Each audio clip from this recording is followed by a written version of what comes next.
시사 맛집 장강이 왔습니다. 두 분의 이름을 땄습니다. 장윤미 변호사의 장, 강전의 변호사의 강. 시사적인 이슈를 법률적으로 풀어봅니다. 장윤미 변호사, 국민의힘 대변인 강전의 변호사 모셨습니다. 어서 오십시오. 네, 안녕하세요. 자, 잠깐 먼저 속보부터 짚고 가겠습니다. 국민의힘 당대표 그다음에 최고위원을 뽑는 예비 경선 결과가 오전에 발표됐는데 당대표 후보로는 이제 김문수, 안철수, 장동혁, 조경태 후보 통과해서 주진우 의원 탈락을 했습니다. 일단 먼저 이 4강 네. 정해졌는데 예상대로 나온 건가요? 거의 그렇지 않나 싶습니다. 왜냐하면은 몇 군데 업체들이 여론조사를 한 것이 네네. 언론에 좀 공표가 됐었는데요. 그때도 김문수, 안철수, 장동혁, 조경태. 지금 이거는 가나다 순으로 말씀드리는 거예요. 네. 이렇게 나왔었던 것이죠. 약간의 그 엎치락뒤치락도 있긴 했습니다만 4강 구도는 어느 정도 좀 확고해 있지 않았었나. 그리고 오늘 4명으로 결과는 나왔습니다만 당에서 누가 1등인지 득표율이 얼마 정도 그렇죠. 되는지 이런 거는 발표하지 않았어요. 아하. 그래갖고 이 부분은 어쨌든 그래도 지금 주진우 의원이 탈락을 했는데 앞으로의 과정에 있어서 또 누군가의 이렇게 손을 들어줄 수도 있는 거거든요. 지지 선언을 할 수도 있어서 그것도 좀 그러네요. 지켜봐야 될 것 같습니다. 네네. 자, 최고위원 후보는 김근식, 김민수, 김재원, 김태욱, 손범규, 신동욱, 양양자, 최수진 후보가 이제 본경선에 진출했는데 최고위원 모두 4명 선출하죠. 그렇죠. 이번에 예비 경선은 8명이 되었는데 함은경, 떨어진 홍석준 분들은 네, 후보가. 장영하 변호사, 함은경 위원장, 홍석준 전 의원, 황시혁 이사장 이 4분이 탈락을 했습니다. 예. 이제 8명 중에서 결국에는 4분이 되는 거고 이 4명 중에는 만약에 1, 2, 3, 4 등이 다 남성인 경우에는 그 후순위 중에서 가장 높은 순위. 지금 여성은 2분이거든요. 네. 양양자, 최수진 이 2분이 있는데 둘 중에 한 분은 무조건 되잖아요. 그러니까. 2분 중에서 더 높은 순위를 하신 분이 4등을 미루고 이렇게 들어가게 됩니다. 네. 그렇군요. 네. 자, 근데 이제 사실 당 대표보다 이제 최고위원 선출에 더 많은 관심을 갖는 분들이 이른바 이제 만일 여기에 찬탄의 이제 입장을 가지신 분들이 최고위원 지도부에 많이 들어가면 지금 사실상 대표 경선 구도는 반탄 후보 중에 분들이 이제 될 가능성이 높다고 하는 그런 것 때문에 실제 최고위원 구성이 돼버리면은 잘못하면 봉숭아학당이 되든가 아니면은 최고위원들이 사퇴를 해버리면은 또 비대위 체제로 가야 되는 그 두 가지 때문에 관심을 많이 갖는 것 같은데 장 변호사 어떻게 보세요? 그러니까 좀 불안한 거예요. 일단 당대표도 지금 국민 눈높이는 좀 안 맞는다. 왜냐하면 강성 경쟁을 하는데 좀 너무 도를 넘고 있는 것 같습니다. 이런 부분과 관련해서 그러면 김문수, 장동혁 두 후보 중에 한 분이 될 가능성이 높다라고 이제 전망이 되는 가운데 최고위 구성은 또 어떻게 될지 혼전양상이거든요. 그럼 지도부가 최고위원들과 당대표의 결이 맞지 않는다라고 했을 때 이 부분이 어떻게 원팀으로서 순항할 수 있을 것인지. 그냥 특검 정국이 계속 펼쳐지고 아마 윤석열 전 대통령에 대한 국민의힘의 입장이 어떠한지 사안마다 언론들이 또 물을 겁니다. 지도부가 새로 구성이 되면 더 그러겠죠. 그런데 그럴 때마다 이렇게 분리되고 일치되지 않은 목소리가 나오는 게 상당히 국민의힘으로서는 좀 난감한 상황이 처할 수밖에 없어 보이고 그렇다고 그러면 당대표와 최고위가 다 어떻게 보면 강성 구주류 1색으로 되는 게 그게 또 건강한 방향으로라고는 말할 수가 없어서 이래저래 좀 정치적으로는 어려운 국면인 것 같습니다. 네. 어쨌든 저희가 친한계, 친윤계 이제 친윤이라고 안 하고 구주류라고 그렇죠. 표현을 하는데 친한교 쪽에서 밀고 있었던 몇몇 최고위원 후보들이 있었어요. 그런데 그 중에서 함은경 위원장이 이렇게 예비 경선 과정에서 탈락이 됐습니다. 남아 있는 분들께서 어떻게 될 것인지 이제 결국에는 4명으로 구성이 되는데 이 과정에서 저도 조금 아까 장 변호사님 짚어주신 것처럼 어떻게 보면은 조금 섞여 있는 목소리가 나와야 되는 것이 아닌가라는 생각이 드는 부분들도 있거든요. 그래서 네. 이런 부분들은 또 저희 당원들께서 지난 당원 투표 과정에서 후보 선출 때 또 그것을 번복해 주신 결론을 내려주셨던 것이 있잖아요. 그러면 전략적인 선택도 하실 수도 있겠다 생각합니다. 근데 이제 알겠습니다. 하나만 더 여쭤볼게요. 김근식, 손범규 후보가 이제 사실은 찬탄에 좀 입장이 가까운 후보들이죠. 그렇죠. 양양자 후보. 양양자 후보까지. 예. 그런데 이제 1인 4표제잖아요. 최고위원 선거가 1인 4표제 아닌가요? 당원들이? 네. 그러니까 네. 네 명을 줄 수 있어요. 당대표도 찍고 최고위원도 찍고 청년 최고위원도 찍고 예, 그렇죠. 이렇게 그런 게 좀 변수가 되진 않을까요? 근데 지금 당대표 같은 경우에는 조경태 의원이 굉장히 뭐랄까요? 이렇게 독보적으로 다른 모습들을 보여주시는 것들이 있죠. 그렇기 때문에 어떻게 보면 한동훈 전 대표가 아예 출마를 안 하면서 그 후광을 가지고 최근에 보면 언론과의 인터뷰 과정에서도 한 대표와 계속 자주 연락하고 있다 이러한 이야기들을 하고 계시더라고요. 그러니까 아마 친한계 쪽 그러니까 한동훈 전 대표를 지지했던 분들은 조경태 의원을 좀 몰릴 것으로 보이고 최근에 좀 강성의 생각들을 가지고 계신 그래도 당원들 같은 경우에는 지금 두 분 그러니까 김문수, 장동혁 이쪽으로 좀 어느 정도 나눠질 수도 있겠다라는 생각을 합니다. 근데 최고위원 같은 경우에는 저는 근데 한 분 정도는 그래도 친한계에서 들어가시지 않을까 조심스럽게 그렇게 보세요. 네. 예측은 합니다만 이게 뭐 두 분 이상이 올라간다거나 그러기는 현실적으로 지금 분포를 보아도 어렵지 않을까 생각합니다. 그렇군요. 네. 자, 김건희 특검팀이 오늘 오전 윤 전 대통령에 대한 체포영장 재집행에 나섰습니다. 1시간여 동안 서울구치소 내에서 영장 집행을 시도했지만 결국 무산됐죠. 특검 측은 윤 전 대통령 측이 완강히 저항해서 부상 위험이 있어서 중단했다. 얘기합니다. 변호인단은 조금 전에 또 입장 표명을 했는데 특검팀에 무리한 행사가 있었다. 그러니까 거부가 있었고 부상 등의 우려가 있었고 좀 무리했다라는 또 입장도 발표한 바가 있습니다. 어떻게 보셨습니까? 원래 체포영장 집행은 무리한 겁니다. 강제력이 수반되니까요. 그러면 윤석열 전 대통령이 한 것처럼 만약에 체포영장은 아주 일상적인 거는 이제 도망가 있는 사람을 잡아오는 게 보통이잖아요. 네. 그럼 집에서 속옷 차림으로 있다라고 해서 안 잡아옵니까? 그러지 않습니다. 진짜 세게 물리력 행사해서 잡아오죠. 그게 공권력의 행사예요. 이거는 뭐 정치의 문제도 아니고 대한민국 근기의 문제인데 오늘도 완강하게 버텼다라고 합니다. 그러면 법을 보고 법에 따라서 집행하면 되는 거잖아요. 기본적으로 이렇게 밖에 있는 피해자들은 경찰이 잡아옵니다. 형사소송법에 검사의 지휘하에 사법경찰관이 집행한다고 돼 있거든요. 근데 구속돼 있고 이제 구치소에 있으면 검찰의 지휘하에 교도관들이 집행을 합니다.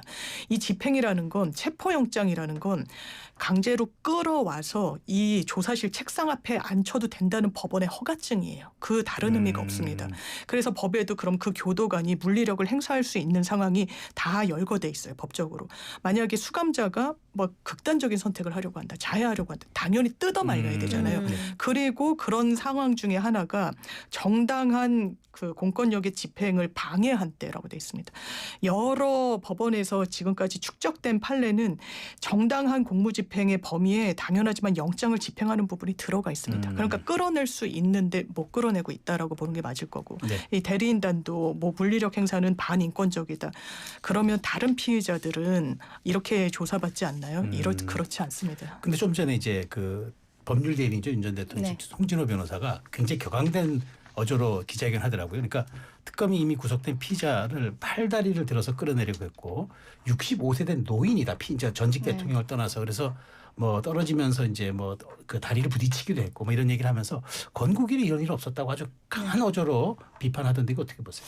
결국에는 어제 저녁에 정성호 법무부 장관이 교도관들에게 협조 요청이라는 걸 했습니다. 과거에도 보면은 내란 특검도 윤석열 전 대통령에 대해서 강제인치를 시도를 했었지만 교도관들이 이게 좀 어렵다. 전직 대통령에 대한 예우라는 것도 있고 그리고 그때 명시적으로 이야기하진 않았지만 이게 독직 폭행이라거나 이런 것들이 될 가능성들도 있거든요. 그렇다면은 이 교도관들도 다 공무원인데 개인적으로 뭐 형사소송, 민사소송 그리고 징계 같은 것들도 있을 수 있는 거예요. 공무원 네. 징계. 그러니까 그런 것들로 인해서 조금 어렵다. 특검과 수사관을 파견해달라. 이런 이야기를 과거에 내란 특검이 강제 집행을 하려고 했을 때 의견을 낸 적이 있었습니다. 그런 것들이 있었기 때문에 정성호 법무부 장관이 어제 저녁에 교도관들에게 협조 요청을 했던 것이 아닌가 싶고요. 근데 이거는 조금 아까 장 변호사님 법 규정에 대해서 말씀해 주셨습니다만 인권보호 수사 규칙이라는 게 있어요. 문재인 정부 때 만들었던 것이고 이 규칙에는 수사의 전 과정에 있어서 검사는 피의자의 명예가 훼손되지 않도록 노력해야 될 책무 이런 것들을 부여를 하고 있거든요. 네. 이게 있었기 때문에 비공개 소환이 가능해졌던 것입니다. 근데 이 규정을 만들고서는 결국에는 조국 전 대표가 이 규정을 본인이 만들어 놓고서는 이 근거로 해서 비공개로 소환을 받았었거든요. 그랬죠. 근데 윤석열 전 대통령이 이번에 똑같은 형태로 그 규정이 있기 때문에 비공개 소환 요청을 했을 때는 수사는 공개한다라고 되어 있기 때문에 그렇게 받아주지 않겠다라고 한 거예요. 그리고 내란 특검 같은 경우에는 강제인치를 시도했지만 실패했다라고만 언론에 브리핑을 했는데 네. 이번 김건희 특검 같은 경우에는 갔더니 뭐 속옷을 입고 있었고 어떻게 보면은 국민들의 알 권리를 넘어서서 피의자의 인권을 침해하는 이야기들을 한 것이 아닌가 여기까지 브리핑을 해야 되는가의 의문이 있었던 것이죠. 그리고 이번에 결국에는 체포영장을 하겠다라고 한 것은 진술을 받겠다는 거잖아요. 근데 윤석열 전 대통령은 진술 거부권을 행사하겠다라고 하는데 실효성도 없는 거예요. 그렇기 때문에 피의자 입장에서는 현행 규칙에도 맞지 않고 이게 실효성도 없는데 망신 주기식이 아니냐라고 하는 것이고 심지어 오늘은 뭐 변호인들이 이야기하는 것을 보면은 의자에 앉아 있었는데 의자 채로 끌어내다가 윤석열 전 대통령이 의자에서 떨어졌다. 지금 의무실로 갔다라는 속보들이 계속 예. 언론에서 뜨고 있거든요. 이런 형태까지 해야 되는지 굉장히 좀 의문이다라고 생각합니다. 네, 두 분 모두 변호사니까 여쭤봅니다. 일단 우리 장 변호사께 지금 체포 시도를 하는 게 김건희 특검이잖아요. 네. 이미 내란 혐의로 구속된 윤 전 대통령인데 내란에 비해서 김건희 특검에서 윤 전 대통령을 구인하려고 하는 혐의가 공천 개입 의혹을 포함해서 상대적으로 경미하다고 하는데 왜 이렇게까지 한다고 보세요? 저는 왜 이렇게까지 전직 대통령이 품위를 잃고 국민들을 사실상 부끄럽게 만드는지 묻고 싶고요. 체포영장 집행이란 건 대단히 기계적으로 하는 거예요. 그래서 이게 혐의가 이를테면 중범죄네 더 강하게 해야지. 이거는 내가 봤을 때 경범죄네 좀 약해도 되겠네. 이런 판단은 집행관이 절대로 할 수가 없는 겁니다. 무조건 그냥 데려오라는 거예요. 거기에 경중이 있지 않습니다. 이건 공천 개입이니까 좀 살살 해도 되겠네. 이게 법 집행이 아니에요. 이게 공권력의 집행이 아닙니다. 때문에 이런 부분과 관련해서 체포영장이라는 그 명칭이 중요한 거죠. 일단 잡아서 소환에 응하도록 만들어라. 체포영장의 발부 요건이 불응하거나 아예 불응할 우려만 있어도 얼마나 법이라는 게 엄중한지를 보여주는 겁니다. 근데 윤 전 대통령 여러 이야기를 하고 있는데요. 이를테면 이런 거예요. 언론이 묻죠. 특검에. 왜 집행을 못합니까? 그럼 저희 그냥 못했습니다. 이렇게 답변할 수는 없는 거예요. 그건 국민들에 대한 예의도 아닙니다. 피의자가 옷을 갑자기 벗고 물리적인 접촉이 발생할 수 있고 그것이 나아가서 좀 강경한 상황으로까지 번질까 봐 우리가 하지 못했다라고 설명하는 건 너무나 당연한 겁니다. 소환도 말씀 주셨는데 조국 전 장관이랑 대비하는 것보다 전직 대통령들과 견주어서 비교하는 게 더 맞겠죠. 그러면 이명박, 박근혜, 노무현 다 전직 대통령들이 포토라인에 선 거는 그만큼 선출된 주권자가 뽑은 사람으로서 범죄 혐의의 당사자가 됐다는 그 준엄함 때문에 그런 겁니다. 근데 그걸 본인만 예외가 돼야 된다라고 이야기하고 거기에 법리적으로 같이 지원을 하고 있는 현재 대리인단 지금 뭐 몸 하나만 건드려도 우리가 가만히 있지 않겠다. 이거 강요죄로 할 거다. 뭐 헌정사상 볼 수가 없다. 아니요. 판례가 있습니다. 이렇게 구속영장이 발부됐는데 안 나가겠다고 버틴 사례가 있어요. 강제로 끌어냈습니다. 이 사람이 계속 법적인 절차를 했어요. 이의하고 항고하고 대법원까지 갔습니다. 그래도 된다라는 게 우리 법원의 태도입니다. 근데 이 부분은 법적인 면과 정치적인 면은 전 나눠서 봐야 된다고 생각합니다. 저도 윤석열 전 대통령이 지금 체포영장에 응하지 않고 그리고 뭐 재판에도 나가지 않고 있잖아요. 이런 모습이 정치적인 부분에서는 잘못됐다라고 생각을 하고 본인 스스로가 국민들께 법적 정치적 책임 회피하지 않겠다라고 선언을 했거든요. 왜 약속을 지키지 않는지 여기에 대해서는 문제 제기를 할 수 있지만 법상으로 이럴 수는 없다라고 생각합니다. 인권보호수사규칙이라는 게 앞서 말씀드린 것처럼 문재인 정부 때 만들어진 것이기 때문에 그 이전부터 규정이 있었던 게 아니에요. 결국에는 이 규칙이 있는데 지금 특검은 민주당 쪽 사람들, 조국 대표라든지 이런 사람들한테는 그전에 그 규칙을 적용을 해서 비공개 소환부터 모든 인권보호를 다 해주고서는 지금 윤석열 전 대통령에게는 해주지 않겠다라고 하잖아요. 이거는 현행 규칙이 있는 거고 법이 있는 것이기 때문에 이런 법적인 부분들이 있어서 제대로 특검이 하고 있는 것인가 공정한 것인가에 대한 문제고 그렇기 때문에 지금 교도관들이 본인들의 손으로 끌어내는 것에 대해서 부담이 간다라고 하는 겁니다. 지금 정성호 법무부 장관은 어제 저녁에 교도관들에게 협조 요청을 했지만 그러면 이분들에게 대해서 윤석열 전 대통령의 개인에게 소송이 들어갔을 때 이거를 그러면은 뭐 법무부에서 변호사 비용만 대주겠다라는 것인지 만약에 전과가 남는다면 어떻게 처리를 할 것인지 이런 것들도 전혀 없는 거거든요. 거거든요. 그래서 정치적인 판단을 하고 있는 거예요. 법적으로 문제되는 부분에 있어서 지금 특검과 법무부 장관은 정치적으로 이게 옳으니까 여기에 대해 협조하라고만 이야기를 하는 것입니다. 이거는 분리해서 봐야 된다고 생각합니다. 그래서 여쭤보는 거. 자, 근데 이제 윤 전 대통령 저기 나가서 이제 그나 진술, 그러니까 거부권 행사, 무비권 행사 그렇죠. 해도 되잖아요. 근데 이렇게 격렬하게 끝까지 저항하는 이유는 뭐라고?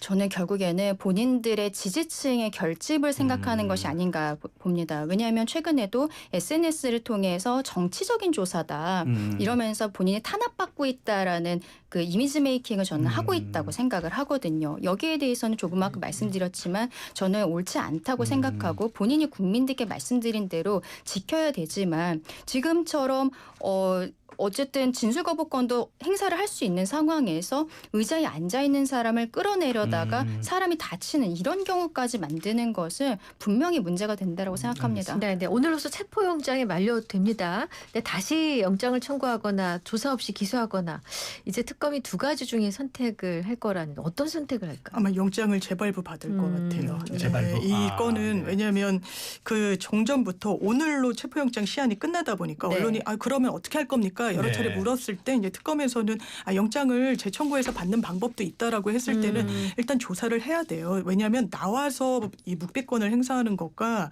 아예 조서 자체를 만들지 못하는 건 하늘과 땅 차이입니다. 전 윤석열 전 대통령한테 묻고 싶은 게 그러면 인권 이야기하면 조사 안 받는 게 그게 정의인가요? 그러면 본인이 원하는 바에 따르면 조사도 인권이 중요하니까 저희 그냥 여기서 물러나겠습니다. 아니 조사 없이 기소하죠. 뭐 이걸 원한다는 거 그건 있을 수 없는 일이에요. 이거는 공권력의 집행이란 건 정말 엄중해야 되는 거고 인권 수사가 같이 절묘하게 같이 배합이 돼야 되는 거 맞지만 지금 윤석열 전 대통령이 본인한테 관철돼야 된다라고 하는 이 인권의식 모든 피의자한테 한다면 대한민국의 수사는 다 그냥 올스톱 될 겁니다.